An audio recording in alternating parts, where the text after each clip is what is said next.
Students, इस video में हम रीअरेंजमेंट रिएक्शंस के बारे में पढ़ेंगे। जनरली कार्बोकैटायंस रीअरेंजमेंट रिएक्शंस को शो करते हैं।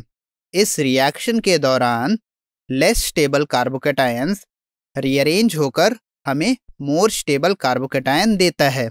एग्जाम्पल के लिए अगर हम इस कार्बोकैटायन की बात करें तो यह कार्बोकैटायन 1 डिग्री कार्बोकैटायन है जो कि बहुत ही अनस्टेबल होता है।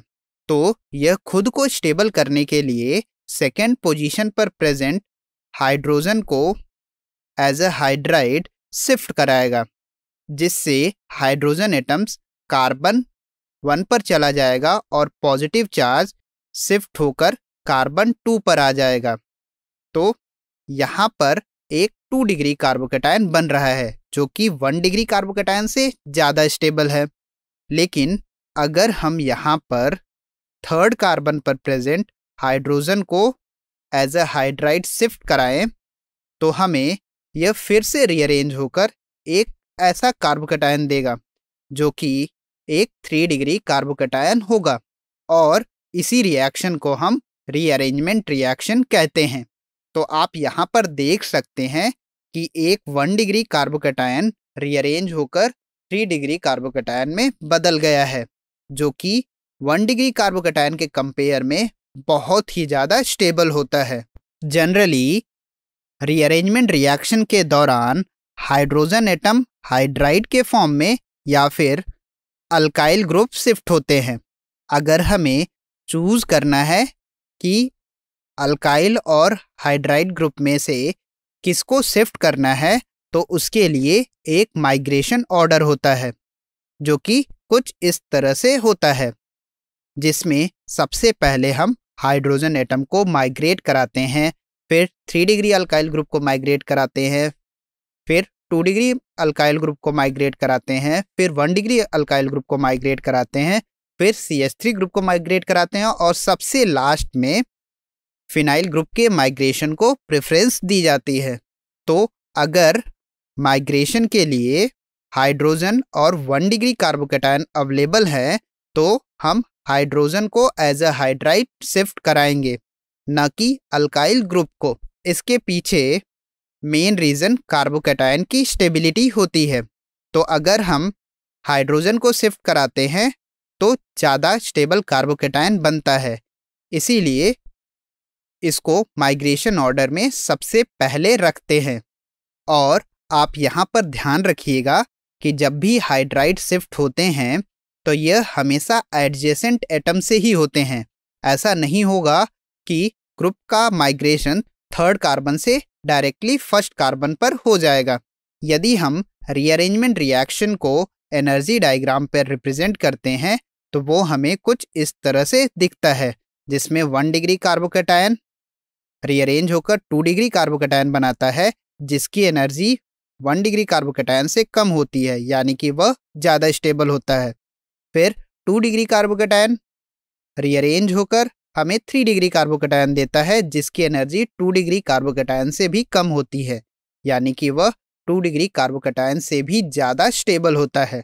कभी कभी यदि रिएक्शन के दौरान साइक्लिक कार्बोकैटायन बनते हैं तो कार्बोकैटायंस रीअरेंज करके अपने रिंग को एक्सपेंड भी कर सकते हैं। इसको हम रिंग एक्सपेंशन कहते हैं। जनरली रिंग एक्सपेंशन 4 कार्बन या 5 कार्बन के रिंग में पॉसिबल होता है। चलिए रिंग एक्सपेंशन को एक एग्जाम्पल से समझते हैं। यदि हम इस कार्बोकैटायन का एग्जाम्पल लें तो ये एक 2 डिग्री कार्बोकैटायन है। तो अगर हम यहाँ पर केवल हाइड्राइड शिफ्ट कराते हैं तो हमें एक 3 डिग्री कार्बोकैटायन मिलता है, लेकिन इस 3 डिग्री कार्बोकैटायन में पॉजिटिव चार्ज कार्बन का हाइब्रिडाइजेशन sp2 होता है, लेकिन यह पॉजिटिव चार्ज रिंग के एटम पे पहुंचने के कारण यहाँ पर एंगल स्ट्रेन बहुत ही ज़्यादा बढ़ जाता है, और इसलिए यह कार्बोकैटायन 3 डिग्री होने के बाद भी पहले कार्बोकैटायन से बहुत ही ज़्यादा अनस्टेबल होता है। वहीं अगर हम हाइड्राइड शिफ्ट की जगह पर रिंग के बॉन्ड को ब्रेक करके अल्काइल ग्रुप को शिफ्ट कराते हैं तो हमें ऐसा कार्बोकैटायन मिलता है। इस कार्बोकैटायन में 5 मेंबर की रिंग प्रेजेंट होती है। आप यहाँ पर देख सकते हैं कि रीअरेंजमेंट के बाद 4 मेंबर की रिंग 5 मेंबर की रिंग में बदल गई है, तो इसी प्रोसेस को हम रिंग एक्सपेंशन कहते हैं। सिंस 5 मेंबर की रिंग में एंगल स्ट्रेन 4 मेंबर की रिंग से काफ़ी कम होता है, इसीलिए यह बहुत ही ज़्यादा स्टेबल होता है। लेकिन यहाँ पर बना कार्बोकैटायन एक 2 डिग्री कार्बोकैटायन है, जो फर्दर रीअरेंज होकर हमें एक 3 डिग्री कार्बोकैटायन दे सकता है, जो कि सबसे ज़्यादा स्टेबल कार्बोकैटायन होगा। तो इस तरह से साइक्लिक कंपाउंड्स में रिंग एक्सपेंशन के बाद मोर स्टेबल कार्बोकैटायंस बनते हैं। चलिए अब एक प्रॉब्लम सॉल्व कर लेते हैं। आपको इस कार्बोकैटायन को रीअरेंज करके मोस्ट स्टेबल कार्बोकैटायन बनाना है। तो थोड़ा समय लेकर आप इस कार्बोकैटायन को रीअरेंज करने की कोशिश करिए। आई होप आपने इसको रीअरेंज कर लिया होगा और सबसे ज़्यादा स्टेबल कार्बोकैटायन बना लिया होगा। तो चलिए देखते हैं कि इसका सॉल्यूशन क्या होता है। तो सबसे पहले यह कार्बोकैटायन एक 1 डिग्री कार्बोकैटायन है, तो यह अपने आप को रीअरेंज करना चाहेगा और हाइड्राइड शिफ्ट करके एक 3 डिग्री कार्बोकैटायन में कन्वर्ट होगा, जो कि 1 डिग्री के कंपेयर में काफ़ी ज़्यादा स्टेबल है। अब यहाँ पर रिंग के बगल वाले कार्बन पर प्लस चार्ज आ गया है, तो यहाँ पर रिंग एक्सपेंशन की पॉसिबिलिटी बन जाती है।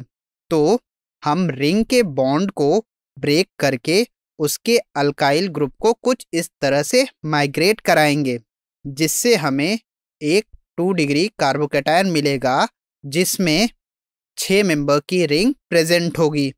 यदि हम इस कार्बोकैटायन में फर्दर हाइड्राइड शिफ्ट कराते हैं तो हमें कुछ यह कार्बोकैटायन मिलता है। वहीं अगर हम यहाँ पर अल्काइल शिफ्ट कराएं यानी कि मिथाइल शिफ्ट कराएं तो हमें कुछ यह कार्बोकैटायन मिलता है, जो कि एक 3 डिग्री कार्बोकैटायन होता है।